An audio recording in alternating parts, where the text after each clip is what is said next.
Welcome to Hannity. It is the night before the all-important Pennsylvania primary, and coming up, the candidate and that I and President Trump endorsed for the Senate, Dr. Mehmet Oz, will be here. Plus, we will continue our investigation into his opponent, Kathy Barnett, who is backed by the shadowy, swampy, never-Trumper group named Club for Growth. I know they used to be Republican. They're not anymore. Now, tonight, the mystery surrounding Kathy Barnett gets stranger and stranger. There are still more questions than there are answers tonight about Barnett's background, her rhetoric, political beliefs, her tweets that are beyond controversial, whether or not she could even compete in a general election. That's straight ahead. But first, we turn to the horrific shooting in Buffalo, New York over the weekend. A deranged, racist monster opened fire at a supermarket, murdering 10 innocent Americans. Tonight, we all do pray for all of the victims and their families in the entire city of Buffalo, everyone impacted by this despicable act of violence. Sadly, yet unfortunately, predictably, many on the left almost immediately started exploiting their pain, their suffering for political gain. In fact, after the shooting, it took Democrats just 3 hours to start blaming Republicans and conservatives and talk show hosts and Fox News. Of course, it's the same terrible smear tactic that liberals have been using for years. Now, in the 90s, you might remember former President Bill Clinton tried to blame Rush Limbaugh and talk radio for the Oklahoma City bombing. He later said, quote, "So the instrument carrying this forward was basically the right-wing radio talk show hosts, and they understand clearly that emotion was more powerful than reason most of the time." And then you might remember in 2007, then Senator Joe Biden, remember he blamed George W. Bush, Newt Gingrich for the Virginia Tech massacre. You might remember in 2016, the New York Times blaming the entire Republican Party for the Pulse nightclub shooting. In 2019, Democrats blaming President Trump for the El Paso shooting. And just today, Democrat Eric Swalwell blaming House Republicans for a shooting in California where apparently a Chinese man opened fire on a Taiwanese congregation. Swalwell referred to the shooter as the GOP's, quote, boy, whatever that means. Now, we can go on and on. Democrats always play the blame game, unless, of course, it does not benefit them politically. Almost no one in the media mob is covering the 33 people that were shot in Chicago. There are their names right there over the weekend. Did you hear their names? Did you hear any reports? Did you hear any outrage? Did you hear any blame? As per usual, this program, we've done this since 2009. We scrolled the names of thousands and thousands of names of people shot in Chicago that you've never heard about. And you might ask, well, why is that? Why every weekend 30, 40, 50, 60 people shot? We never hear about those people shot. Well, Democrats can't blame Republicans. They can't blame conservatives. And they'd have to look at their policies of, let's see, lax on crime, defund, dismantle, and no bail laws. So not a peep from the Democrats about the 10 people shot in Baltimore during a single day. Did any of you hear about the 34 people shot during 1 week in Los Angeles? Does Joe Biden ever talk about the daily violence gripping America's cities because of Democratic Party policies? Defund, dismantle, no bail. Now, tomorrow, Biden will pay a visit to Buffalo, frankly, rightly so.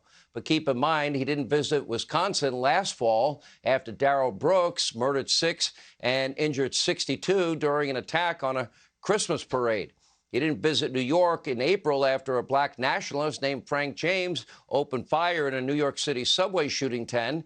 In fact, Democrats didn't play the blame game after either of these attacks. By the way, never mind the 574 riots that, let's see, killed dozens of Americans, injured thousands of cops, caused billions in property damage. Their silence was deafening. They called those protests mostly peaceful. They weren't even close to mostly peaceful. In 2017, after a far-left Bernie Sanders superfan, and according to the Daily Caller, a Rachel Maddow lover, attempted to massacre Republican lawmakers at a congressional baseball practice. That's the one where Steve Scalise nearly lost his life, and no blame game there either. This was a politically motivated act of violence from a guy who openly declared his love for Bernie Sanders and Rachel Maddow. But following the shooting, Democrats didn't smear Maddow. They didn't go after Bernie Sanders, and nor should they have. No one should be held accountable for the evil actions of a depraved individual, whatever their political leanings may or may not be.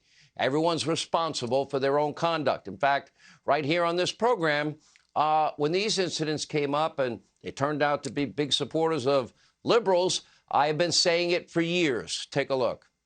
Let me make one thing clear. We believe that every individual, they are responsible for their own actions and their own decisions. I did not blame Bernie Sanders on this program. I went out of my way not to blame him for the fact that one of his supporters was violent against those people playing on the ball field.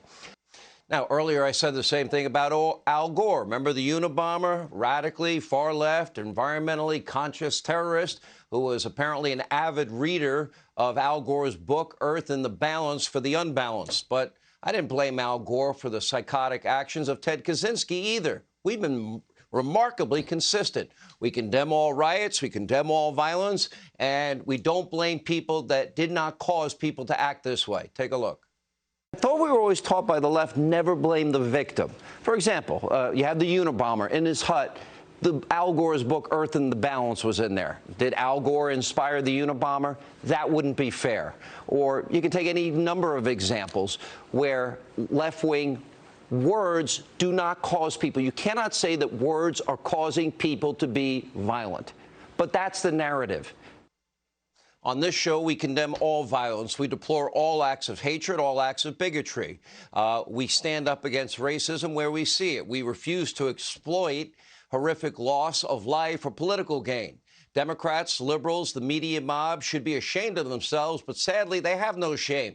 They will do anything for power. They'll do anything to lie, smear, besmirch, and slander conservatives. And by the way, for the record, no one spews more violent rhetoric than the left. In case you need a refresher course, here you go.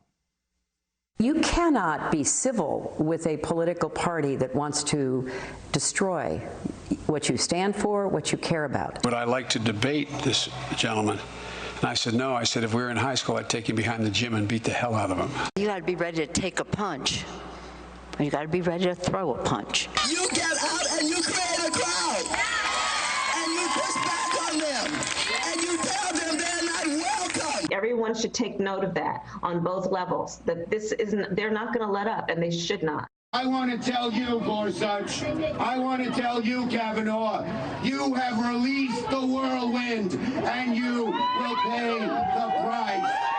Get up in the face of some Congress people. It does you any good running away from Donald Trump. I think you need to go back and punch him in the face. How dare he say the things he does? Of course I want to punch him in the face. Right. Yes, I have thought an awful lot about blowing up the White House. When was the last time an actor assassinated a president? But Michelle says that, you know, when they go low, we go high. No. When they go low, we kick them. They go low, we kick them. Imagine just for a second that was rhetoric coming from conservatives or Donald Trump supporters or this news channel. What would the reaction in the country be? Hey, Sean Hannity here. Hey, click here to subscribe to Fox News YouTube page and catch our hottest interviews and most compelling analysis. You will not get it anywhere else.